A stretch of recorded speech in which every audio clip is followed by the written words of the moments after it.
읽은 본문 히브리서 2장 17절 18절 4장 15절 16절 말씀을 근거로 해서 도우시는 하나님, 다같이 시작, 도우시는 하나님이라는 제목으로 하나님 말씀 증거하겠습니다.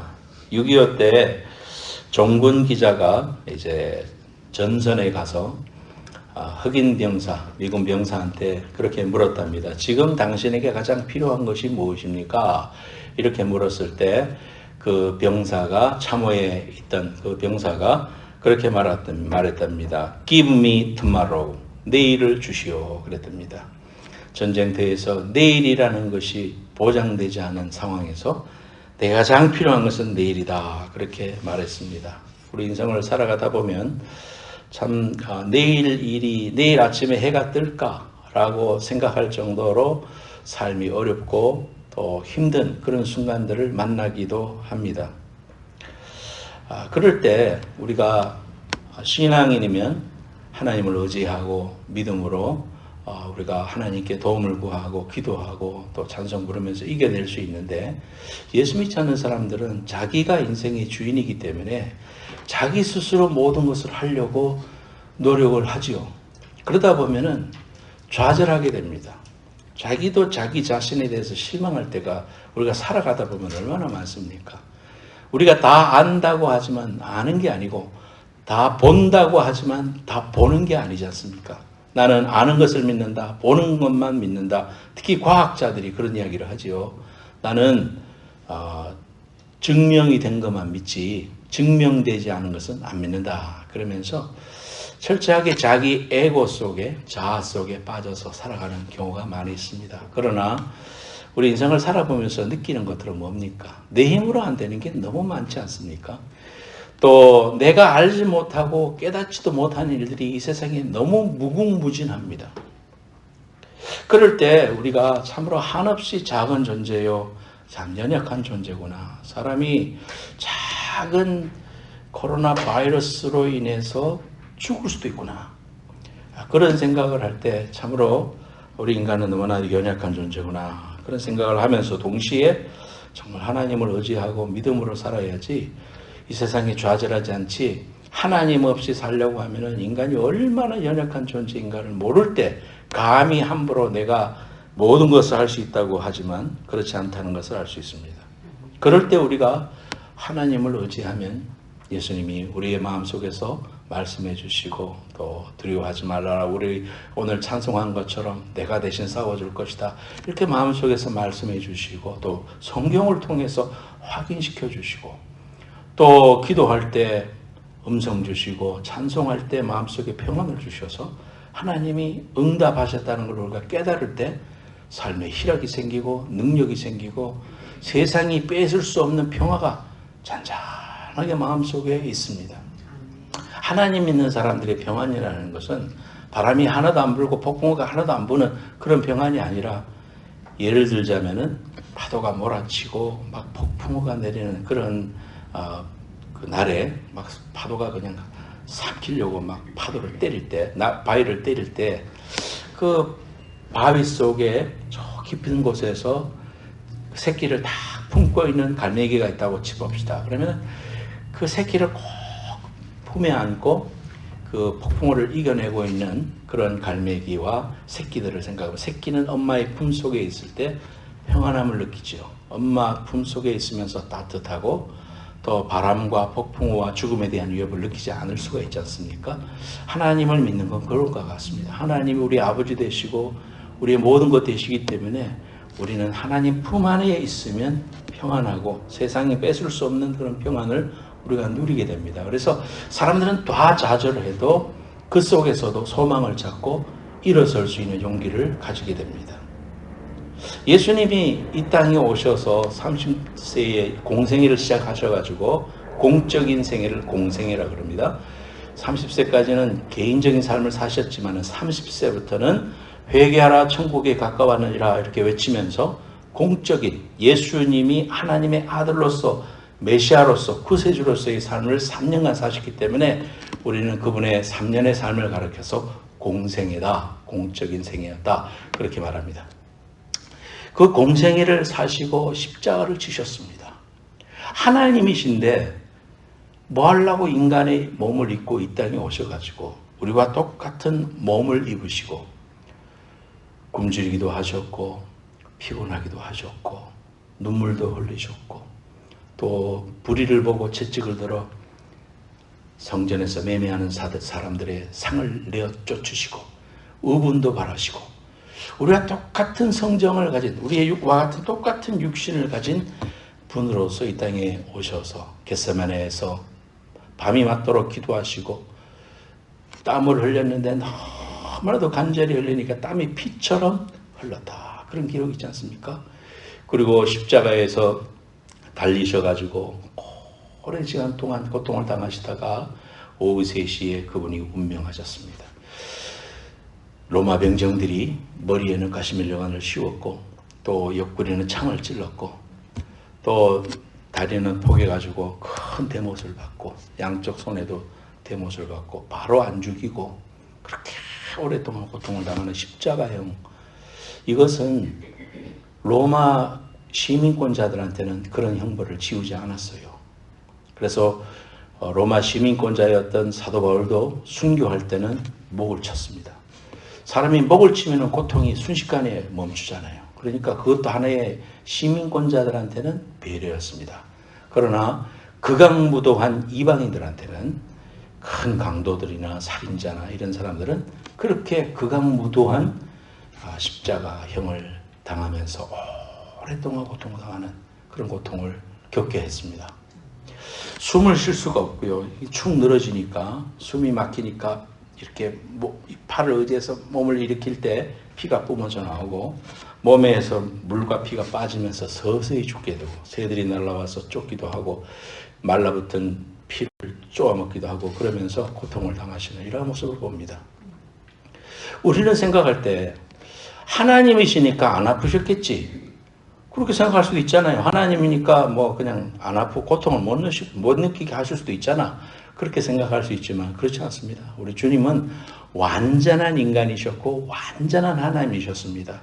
그래서 십자가에 앞을 놓고 이제 겟세마네에서 기도할 때, 체포당하기 전까지 기도할 때 밤이 맞도록 기도하시는데 제자들은 예수님이 지금 생사를 놓고 기도하는 그런 기도를 하고 있는데 제자들은 피곤해가지고 잠이나 자는 겁니다. 그러니까 우리 주님이 평생 데리고 다녔고 훈련했다는 제자들이 예수님의 마음에 100분의 1도 동참하지 못하고 선생님이 그러고 있으면 제자들이 깨어서라도 머리를 꼬집어서라도 막 깨어있으면서 우리가 같이 중보기도 하자 이래야 될 텐데 제자라는 것들이 그러고 있으니까 예수님이 너희는 잠시도 그렇게 깨어서 기도할 수 없더냐 하면서 돌아가시면서 다시 기도하러 가실 때 마음속에 얼마나 외로움과 괴로움을 느끼셨을까요? 배척당하고 아무도 자신을 따라오지 않고 심지어 나중에 베드로도 3번이나 부인하고 나는 모릅니다 하면서 저주까지 하게 되는 이러한 일들을 하는 걸 볼 때에 예수님이 당하신 그 배척감, 외로움, 배신감, 또 육신적인 고통 이런 걸 생각하면은 참 주님 너무너무 힘드셨겠다. 왜 그러셨을까? 왜 주님 십자가 길을 가셨을까? 왜 주님 그렇게 고통을 당하셔야 했을까? 우리가 그런 생각을 해보죠. 그것은 바로 우리의 고통과 우리의 죽음과 우리의 모든 한숨과 눈물을 대신 겪으시면서 그 고통과 그 죄악의 쓰라림을 아시고 그 죄악의 처절함을 아시기 때문에 고통을 대신 당하시면서 우리의 아픔과 고통을 아시고 지금도 예수님은 우리를 위해서 중보기도 하시면서 내가 안다. 네 아픔을 안다. 네 고통을 안다. 내가 왜 당해봤기 때문에 그 고통을 겪어봤기 때문에 우리 주님께서는 우리와 함께 도와주실 수 있는 분이고 우리와 함께 동행하시면서 우리를 세상 끝날까지 내가 함께 하겠다고 말씀해 주시는 그 귀한 은혜를 우리가 묵상하면 깨닫습니다. 그래서 오늘 제목이 도우시는 하나님입니다. 하나님이 우리를 도우시고 예수님이 우리와 함께 거하시면서 우리를 도우신다고 그랬습니다. 누가복음 9장 58절 말씀해 보면 예수께서 이르시되 여우도 꿀이 있고 공중의 새도 집이 있으되 인자는 머리 둘 곳이 없도다. 갈 데가 없더라 이 말입니다. 다 배척하니까. 고향에서도 배척당하고 사람들은 가는 데마다 병은 낫게 해달라고 몰려들기는 했지만은 정작 예수님이 십자가형을 당하니까 못 박아라 못 박아라 했단 말이에요. 이런 모습들을 바라보면서 예수님의 고독과 외로움을 깨닫습니다. 히브리서 4장 15절 말씀 우리가 읽었어요. 우리에게 있는 대제사장은 우리의 연약함을 동정하지 못하실 이가 아니요 모든 일에 우리와 똑같이 시험을 받으신 이로되 죄는 없으시니라. 우리는 죄가 있으니까 고통을 당할 수도 있지만 주님은 죄가 없으신데도 그 고통을 당하셨다. 왜? 우리의 죄를 덮어 쓰셨으니까. 이 땅에서 우리 인간이 당하는 모든 고난을 주님이 친히 경험하신 것입니다. 그래서 우리의 연약함을 아시고 우리가 힘들고 지치고 고통과 절망 가운데 있을 때 우리를 붙들어 주시고 우리를 도와주시는 분이라고 성경은 우리에게 말하는 것입니다. 첫 번째로 따라하십시다. 도우시는 하나님. 도우시는 하나님. 오늘 본문 말씀해 보니까 히브리서 2장 18절에 그가 시험을 받아 고난을 당하셨은즉 시험 받는 자들을 능히 도우실 수 있느니라 그랬습니다. 우리에게 오신 예수님, 우리를 도와주시는 예수님이라고 했습니다. 예수님께서 이 땅에 오셔서 고통 중에 있는 자들의 친구가 되어 주셨습니다. 그래서 우리 복음성가에도 그런 노래가 있잖아요. 예수보다 더 좋은 친구 없네. 우리 이런 찬송, 예수님은 나의 친구라고 말합니다. 내가 친구처럼 찾아오셔서 나와 동행해 주시고 세상 끝날까지 함께 해 주시겠다고 했습니다. 또 주숙일 씨가 지었는 찬송에도 보면은 예수는 내 친구, 영원한 내 친구 이런 찬송이 있습니다. 주님은 친구처럼 내게 오셔서 나와 함께 해주시고 함께 해주시는 귀한 은혜를 누렸습니다. 세상의 친구는 세상에 있을 때뿐입니다. 또 세상의 친구는 이 땅에서 내가 잘 안 되면 연락도 하지 않는 것이 친구입니다. 괜히 연락했다가 이렇게 피해볼까봐 딱 끊어버리는 것이 인생의 그 냉정함이라고 할까요? 네, 그렇습니다. 하지만 우리 주님은 세상 끝날까지 내가 너와 함께 하겠다고 약속해 주셨고 이 땅에 오셔서 사역하시면서 병 들린 사람을 불쌍히 여기셨습니다. 그리고 그들을 싸매 주셨고 고쳐 주셨고 또 그들과 함께 다니시면서 배고픈 자는 먹이시고 또 병든 자는 고쳐주시고 이런 하나님의 귀한 사역을 해주셨습니다. 우리가 당할 모든 고난을 미리 경험했기 때문에 우리의 모든 고통을 알고 계신다는 사실을 성경은 말하고 있는 겁니다. 여러분들이 살아가다가 어려움을 겪잖아요. 그럴 때 세상에 나만 이 어려움을 갖고 나 혼자 지금 그냥 독도 같은 데 있나 보네. 그렇게 느껴질 때도 여러분 이 말씀을 꼭 기억해야 돼요. 하나님 우리를 도우실 수 있고 내 형편을 아시고 내 어려움을 충분히 공감하실 수 있는 분이다. 우리를 불쌍히 여기시고 내 처지를 아신다는 겁니다. 아시면 됐잖아요. 우리가 인생을 살면서 하나님이 알아주시니까 하나님이 그 사실에 대해서 공감해 주시고 다 안다 라고 해주시면 이 세상에서 위로 받을 거 없어요. 우리는 세상에서 자꾸 사람들한테 위로를 받으려고 그래요. 이 세상에 가진 것을 통해서 위로를 받으려고 그래요. 세이빙스 어카운트에 돈이 넉넉하게 있으면 마음이 드느라고 안 먹어도 배고픈 것 같고요. 또 친구들 여러 명이 막 이렇게 카톡도 많이 보내줘서 외롭지 않게 만들어주면 내가 교우 관계를 잘했구나. 인간관계를 잘했구나. 내가 정말 잘 살아왔구나. 그러면서 위로를 받으려고 해요. 그게 다 아니다 이 말이에요. 하나님이 내 삶의 친구가 되어주시고 나와 동행해 주시고 사람은 다 변할지라도 세상 사람들은 다 떠날지라도 하나님은 내 친구가 되어주셔서 나와 함께 뭐라고 약속하셨어요? 세상 끝날까지 내가 너와 함께 있을 것이다. 할렐루야. 그 하나님 의지하고 꼭 승리하는 여러분들 되시기를 바랍니다. 사망의 문제를 해결해 주시기 위해서 친히 십자가에 달려 죽으심으로 죽음의 고통을 몸소 체험하신 것입니다. 왜 하나님이 인간의 몸을 입고 이 땅에 오셨을까요? 여러분들이 농부라고 해봅시다. 내 밭을 갈아엎어서 다른 걸 심어야 돼. 근데 하루는 가보니까 개미들이 집을 지었어요. 너무나도 멋있는 집을 지어놨어요.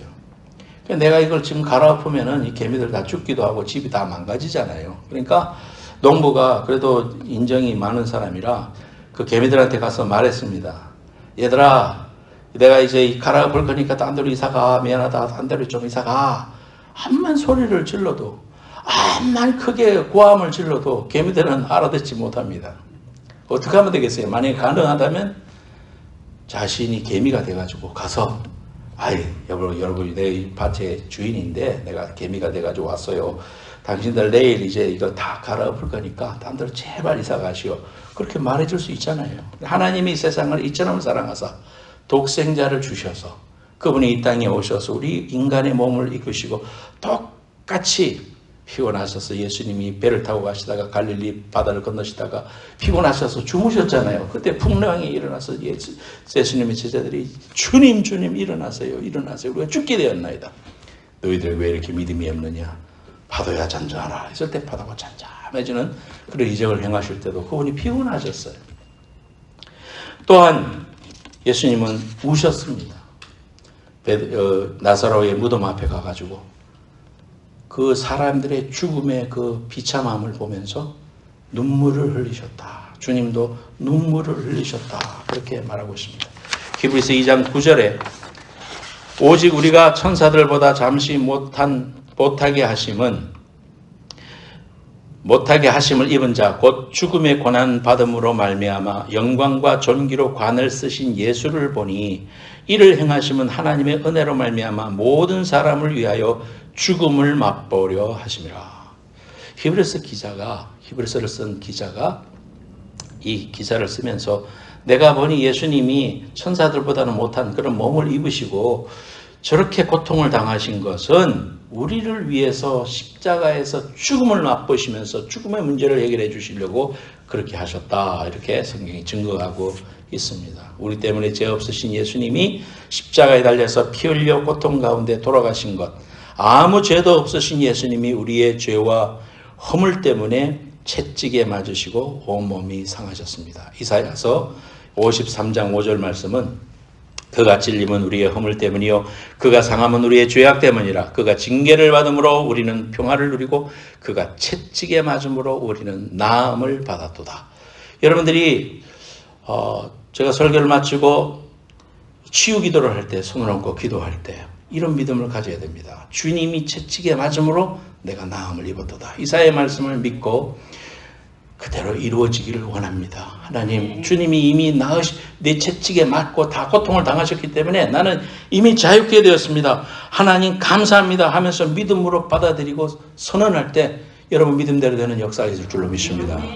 불가능을 가능케 하시는 하나님의 그 귀한 은혜를 경험할 수 있는 거예요. 꼭 이 말씀을 의지해서 그래, 주님이 채찍에 맞음으로 내가 나음을 입었다고 했으니 주님 기도합니다. 주님이 나를 고쳐주셨음을 믿습니다. 선언하고 예수 이름으로 명하는 이 병만은 떠나갈지어다 하면서 매일 그렇게 여러분 선언하며 기도할 때 병고침의 역사가 있을 줄로 믿습니다. 히브리서 7장 25절에 그러므로 자기를 힘입어 하나님께 나아가는 자들을 온전히 구원하실 수 있으니 이는 그가 항상 살아계셔서 그들을 위하여 간구하심이라. 여러분 살아가면서 우리 주님이 지금 뭐 하실까요? 지금 승천하시고 나서 우리를 위해서 예수님 우편에서 하나님 우편에 앉아서 우리를 위해서 중보기도 하신다고 그랬습니다. 여러분 적어도 여러분 신앙생활 하면서 그거를 여러분들이 믿을 때 지금도 나를 예수님이 변호해 주고 계시고 죄와 저주와 사망의 권세에서 그들이 나를 잡아먹으려고 어르렁거릴 때 우리를 보호해 주시고 우리를 도와주시는 분이 그분이시고 지금도 나를 위해서 중보기도 하시는구나. 저처럼 모태신앙인 사람들이 자랑할 것이 있다면 부모와 형제들의 기도입니다. 중보기도. 그렇잖아요. 중보기도가 전혀 없는 사람하고 혼자 이제 예수 믿어가지고 신앙생활 하는 사람하고 그래도 친정어머니가 기도해주고 또 시어머니가 기도해주고 또 형제 자매들이 기도해주고 친구들이 또 예수 믿는 사람들이 기도해주는 사람하고 게임이 됩니까? 게임이 안 되죠. 그런 사람들이 중보기도가 있으니까 더 수월하게 믿음생활을 할 수 있고 승리할 수 있어요. 그러니까 하나님이 그런 사람들을 붙여주심도 감사하고 여러분 자신도 그런 중보기도자가 되시기를 축원합니다. 다른 사람을 위해서 기도해야 돼요. 신앙생활이라는 것은 나만 바라보고 나만 설라고 바당바당한 그게 아니고 나가 부족하지만은 그러나 이것들을 위해서 우리 교인들을 위해서 주위에 예수 믿는 사람을 위해서 자꾸 이름 불러가면서 기도하고 나라와 민족을 위해서 기도하는 거 선교사님들을 위해서 기도하는 거 이런 것들이 얼마나 우리에게 큰 축복이요 특권이라는 걸 알아야 됩니다. 그것이 우리에게 의무가 아니라 특권이라는 거예요. 따라합시다. 특권이다. 특권이에요. 예, 특권이 예수 믿는 특권이에요. 하나님 그러면 응답해 주시는데 왜? 라고 바로 말씀해 주시지. 한참 저 달나라 너머에서 하나님이 계셔가지고 하나님 하면서 한 3박 4일 걸리고 왜 하면 왜 이런 하나님이 아니고 여러분들이 주님 그러면 바로 주님 하는과 동시에 왜라고 응답하시는 하나님이신 줄 믿으시기 바랍니다. 그런 하나님이 실제적으로 그렇게 여러분들이 믿고 기도하는 거예요. 기도하면 하나님 들으신다고 생각하니까 기도하면 힘이 나지. 내가 그냥 앞만 부르지도 하나님 응답 안 하네. 그게 아니요. 하나님 다 들으셔요. 내 신음까지도 듣고 내 실수까지도 아시고 다 고통까지도 용납해 주시는 그런 하나님이시니까요. 무엇이든지 구하세요. 하나님 앞에 무엇이든지 구하라 그랬지 골라서 구해라 그러지 않았어요. 무엇이든지 구해라. 하나님. 그럼 하나님이 알아서 해주셔요. 나한테 필요 없으면 안 주시고 또 조금 이따가 주셔야 되면 조금 이따 주시고 지금 당장 주셔야 되면 지금 당장 주시고 하나님이 얼마나 지혜가 뛰어나신 분인데 그분이 그렇게 안 하시겠습니까? 그러니까 모든 기도는 응답이 된다 안 된다? 된다. 네. 그런 하나님의 믿음을 가지고 기도 생활 충실히 하는 여러분들 되시기를 축원합니다. 두 번째로 따라합시다. 긍휼을 베푸시는 하나님. 긍휼을 베푸시는 하나님. 히브리서 4장 15절에 우리에게 있는 대제사장은 우리의 연약함을 동정하지 못할 이가 아니요. 옛날 성경에는 체휼이라는 말을 썼어요. 체휼하지 못하실 이가 아니요. 부정문을 계속 쓰니까 성경을 읽어도 이게 무슨 말인지 몰라가지고 성경을 읽어도 아이고 어려워요 그러는데 이게 개역개정되면서 바뀌었어요. 그래서 우리의 연약함을 동정하지 못하실 리가 아니다. 모든 일에 우리와 똑같이 시험을 받으신 이로되 죄는 없으시니라. 예수님이 아까 성경에 보면 3번 눈물을 흘렸다고 했습니다. 첫 번째는 나사로의 무덤 앞에서 예수께서 눈물을 흘리시더라. 요한복음 11장 35절에 말하고 있습니다. 사람들이 죽음으로 낮아빠지는 모습을 보면서 그 죽음은 죄로부터 왔거든요.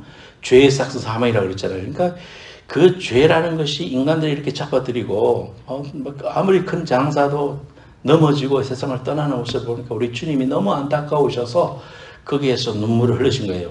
나사로만 불쌍히 여기서 눈물을 흘린 게 아니라 죽음의 그 잔인함으로 인하여 쓰러져가는 나의 사랑하는 백성들을 생각하면서 눈물을 흘리신 거예요. 두 번째로는 누가복음 19장 41절 42절에 보면은 예루살렘에 이제 입성하실 때 그때 예루살렘의 성들을 바라보면서 이스라엘 민족들을 생각하시면서 눈물을 흘리셨습니다. 가까이 오사 성을 보시고 우시며 이르시되 너도 오늘 평화에 관한 일을 알았다면 좋을 뻔하였거니와 지금 내 눈에 숨겨졌도다. 그러면서 예수님이 십자가에 못 박으시면서 이제 고통당할 일을 앞에 두시고 예루살렘 성에 입성하시면서 예루살렘에 있는 그 성 안에 있는 사람들, 유대인들, 하나님을 모르고 배척하고 예수님을 배척하고 바리새인들과 사두개인들이 성경 외의 것으로 살아가는 그런 모습을 바라보시면서 안타까이 하셔서 그들의 연약함을 보고 눈물을 흘리셨다 그랬습니다. 세 번째로는 여러분이 잘 아는 대로 겟세마네에서 기도할 때입니다. 히브리서 5장 7절에 그는 육체에 계실 때에 자기를 죽음에서 능히 구원하실 이에게 심한 통곡과 눈물로 간구와 소원을 올렸고 그의 경건하심으로 말미암아 들으심을 얻었느니라. 제가 겟세마네 그 기도 자리에 이제 성수를 가가지고요. 예수님이 여기서 이 바위에서 기도하셨다고 사람이 그래서 거기 가서 같이 엎드려서 한번 기도했습니다. 정말 보니까 옆에 예수님 시대 때도 있었던 올리브 나무가 막 그 아름드리 큰 오래된 나무가 아직까지 있어요. 그래서 저 올리브 나무는 예수님이 여기에서 고통당하시며 밤새 기도하실 때 다 봤겠구나. 그러면서 제 속으로 그렇게 이제 감동을 가져본 적이 있습니다. 주님이 죽음을 앞두고 인류를 구원해야 된다는 정말 하나님 할 수만 있으면 안 지면 안 됩니까? 이런 방법 말고 다른 방법 없습니까? 인간이신 예수님은 그렇게 기도하는 거예요. 너무나 십자가 여기 힘들다는 걸 알기 때문에. 하지만은 그 다음 말이 그분이 인간 예수로만 끝이는 게 아니라 하나님이셨구나. 그러나 나의 원대로 마옵시고 아버지의 뜻대로 되기를 원하나이다. 그랬을 때 그분은 메시아로 사람들에게 인정받는 겁니다. 이분이 역시 하나님이시구나. 우리를 구원하시기 위해서 그 십자가형도 마다 않으시는 그분이었구나 하면서 그 기도하시면서 눈물을 흘리셨더라 그랬습니다. 예수님은 똑같이 우리와 같은 성정을 가지신 분이었기 때문에 여러분들이 아무리 어려운 고통이 있어도요, 주님 앞에 아뢰세요. 주님은 그보다도 더 큰 고통을 당하셨고 충분히 우리를 이해해 줄 수 있는 분이니까 기도하는 거예요. 하나님 앞에 기도하고 내 사연을 이야기할 때 주님이 도와주시는 거예요. 정말 어렵고 힘들어도 정환행자가 나한테 간증을 하면서 어려울 때마다 찬송 부르면서 주님이 도와달라고 막 의지했다고 그래서 마음이 참 감사했어요. 야, 저런 믿음 하나님이 주셨구나. 너무 귀하다. 그런 생각이 들었는데요. 사람들이 그럴 때 막 위에서는 프레셔가 있지. 나는 안 되지. 날은 덥지. 땀은 흘러지. 눈에는 안 보이지. 그럴 때 어떻게 됩니까? 아이고, 그냥 때려쳐야 되겠다 하면서 전화해가지고 나 못하겠다. 그러면서 그만둔 사람이 얼마나 많은지 몰라요. 날씨는 90도, 100도 되는데. 근데 그럴 때 우리가 하나님을 의지하고 주님이 나를 도와주실 수 있다는 믿음이 있잖아요. 그리고 실제로 기도하면 하나님 도와주시고 나를 보고 계시고 하나님의 뜻 속에 내가 살아간다는 걸 알면 우리가 이길 수 있는 거예요. 주님이 우리를 긍휼히 여기시면 게임 끝입니다. 하나님이 우리를 불쌍히 여기시면 게임 끝이야. 이미 우리는 승리하는 겁니다. 할렐루야. 하나님은 나를 불쌍히 여기게 보게 하시면 돼요. 하나님 나를 불쌍히 여기주옵소서. 나는 부족합니다. 하나님 도와주시옵소서. 이런 사람에게 하나님이 도와주시지. 하나님은 저 뒷전이고 잠깐 기다려보세요. 내가 할 수 있는 대로 내가 해볼게요. 그러면서 그냥 하나님을 찾지도 않고 부르지도 않고 이 세상에서 뭐니 해도 뭐니가 최고야 하면서 그렇게 살아가고 하나님을 의지하지 않으면 어떻게 될까요? 멸망하는 겁니다. 예수님 앞에 한 나병 환자가 왔어요. 마가복음 1장 40절에 보면 한 나병 환자가 예수께 와서 꿇어 엎드려 간과하여 이르되 원하시면 저를 깨끗하게 하실 수 있나이다. 예수께서 불쌍히 여기사 손을 내밀어 그에게 대시며 이르시되 내가 원하노니 깨끗함을 받으라 하니라. 예수님이 불쌍히 보시면 기적이 일어나고 하나님의 역사가 바로 내게 일어나는 겁니다. 그래서 사람들한테 동정을 받고 막 어려움이 있으면 전화하고 막 인터넷 찾아보고 막 이게 병이 뭐지 이러기 전에 여러분들 하나님 앞에 나아가야 돼요. 하나님 앞에 나아가서 하나님만 의지합니다. 하나님 나를 도와주십시오. 내 삶에 이러한 일이 생긴 것은 하나님의 뜻을 온전히 이루시기 위함인데 하나님 내가 그 뜻을 깊이 이해하고 여기서 노임을 받기 원하고 승리하기를 원하고 또 이 일을 통하여 하나님께는 영광이요 사람들에게는 하나님께 영광을 돌리는 도구가 되게 해달라고 하나님 앞에 눈물의 기도를 드릴 때 하나님은 그걸 통해서 하나님의 역사를 보여주시고 체험케 해서 믿음의 성장을 이루게 해주시는 거예요. 믿음의 체험 없이 이 세상에서 아무런 문제 없이 평생 잘 살다가 그 사람 죽었다. 그거 하고 이 세상에서 어렵게 살았지만은 막 하나님을 체험하고 하나님의 살아계심을 알고 하나님께 기도하면 응답 주신다는 걸 알고 찬송하면 기쁨이 있고 막 교회 나오면 기쁨이 있고 이런 체험들을 하고 막 하나님의 사람으로 이렇게 거듭나가지고 정말 영광스러운 천국에 들어간 사람하고 천국에 들어가서 다 다릅니다, 여러분. 천국의 상이 다 달라요. 모자, 우리가 그런 말 하잖아요. 부흥 강사님들은 머리에 개털 모자 쓰고 들어가지 말고 건면류관 쓰고 들어가라고. 개털 모자가 뭔지 나는 모르겠는데 하여튼 안 좋은 것 같아. 그럼 다 건면류관 쓰시기를 축원합니다. 하나님이 도와주십니다. 세 번째로 따라합시다. 은혜의 보좌에 계신 예수님. 은혜의 보좌에 계신 예수님. 예수님은 은혜의 보좌에 지금 앉아 계십니다. 우리 위해서 기도하십니다. 히브리서 4장 16절에 그러므로 우리는 긍휼하심을 받고 때를 따라 돕는 은혜를 얻기 위하여 은혜의 보좌 앞에 담대히 나아갈 것이니라. 그래서 여러분 우리가 하나님 앞에 와서 주일날 예배 드릴 때 지난주에 죄 지은 것도 많고 말도 함부로 하고 막 이렇게 행기죄가 막 떠오르잖아요. 회개하세요. 회개하고 예수님의 보혈을 의지하여 오늘도 하나님의 담대히 주님의 보좌 앞으로 나아가서 지성소로 들어갑니다. 오늘 예배를 통하여 하나님 만나고 하나님의 그 귀하신 은혜의 거룩한 지성소까지 가서 하나님과 교통하는 은혜를 허락해 주시고 내 삶의 모든 문제들이 해결되고 하나님의 영적으로 육적으로 큰 은혜 속에 들어가게 하옵소서. 간절히 기도하고 은혜의 보좌 앞으로 담대히 달려가는 여러분들 되시길 축원합니다. 찬송가도 있잖아요. 달려가리. 우리가 그 찬송할 때 우리 힘으로는 담대히 못 나가죠. 우리가 어떻게 감히 하나님 앞에 담대히 나갑니까? 하나님의 거룩하신 은혜 앞에 서면은 우리는 나설 수가 없죠.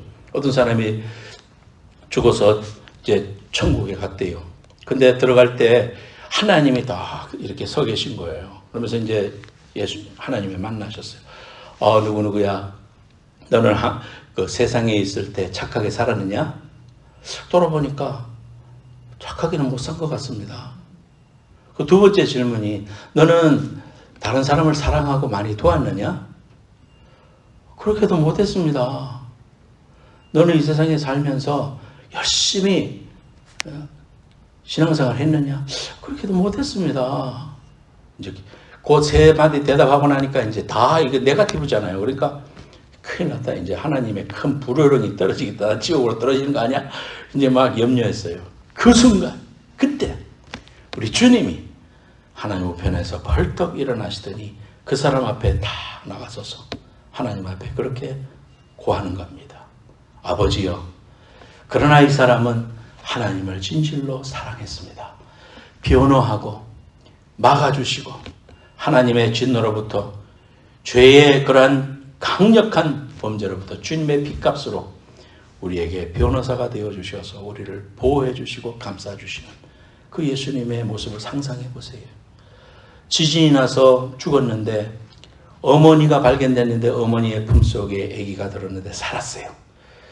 그 본능적으로 엄마들은 아기를 끌어안고 다시 대신이 자기 죽어도 애를 끌어안아서 살리고자 하는 그런 본능이 있지 않습니까?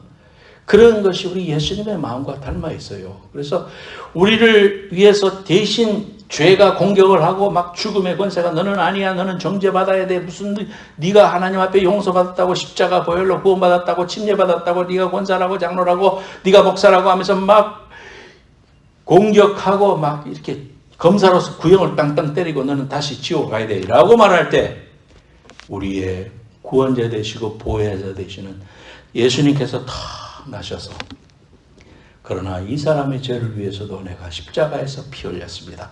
이 사람은 주님을 사랑했습니다. 하나님을 사랑했습니다. 하면서 변화해 주셔서 하나님의 그 귀한 은혜의 자리로, 우리를 구원의 자리로 인도해 주시는 예수님의 그 귀한 사랑, 피 흘려 우리를 위해서 구원해 주시고 십자가에서 모든 것을 주신, 그리고 부활하신 그 예수님의 그 귀한 은혜와 은혜의 보좌 앞으로 담대히 달려가는 여러분들 되시기를 예수님의 이름으로 축원합니다. 찬송, 마지막 찬송 부르겠습니다.